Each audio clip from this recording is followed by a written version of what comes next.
Sifl and Olly, Sifl and Olly show. Yes, the unappreciated non-music show on MTV, Sifl and Olly. For people who don't know, Sifl and Olly was a TV show that aired on MTV back in 1998 and lasted till 1999.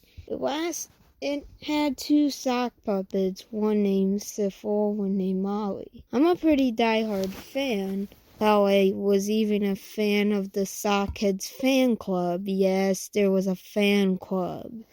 I've been writing non-creepy fan fiction about them, and I had the idea to go to a flea market because I think they might have something like some Sifl and Olly related stuff.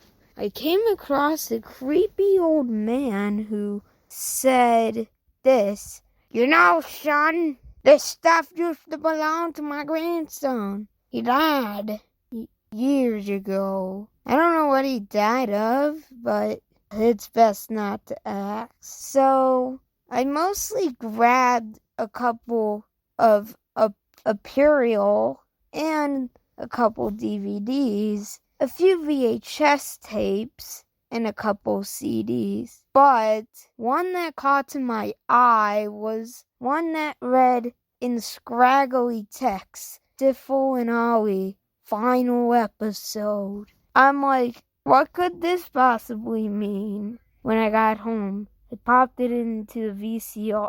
That telephone like beep boop boop boop beep started. The intro started as normal. It started with Chester saying, now, Syphilis and Polly. No, it's Sifl and Olly, Chester. What I heard. It was pretty humorous until they went to the interview. The interview was with a serial killer who stabbed cereal boxes. Pretty clever. And sugar frosted blood, which, yes, is just the red goo that comes from the toaster strudel mixed with its frosting, came out.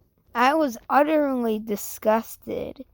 I turned off the VHS. I gave it to some guy on the bus who had a box of socks, and I never saw it again. Part 2. Well, I did see it again once it reappeared in my mailbox, but this time in a format called Betaflop D. I had no idea what it was. We had no Bayesian device to play this thing on, so we had to use 5 different machines to get it to play on my VCR. I played it, and it wasn't the same VHS tape, but it was more warped and distorted. I could see it was a broadcasting of an MTV broadcast scheduled 1999. I could see a music video. I couldn't tell what it was, but looks like it must have been Paranoid Android by Radiohead. But then a few minutes later, Sifl and Olly was on. It was an episode, but it was all warped and distorted. Put it out and smashed it with a golf club. Never seen that thing again. The end.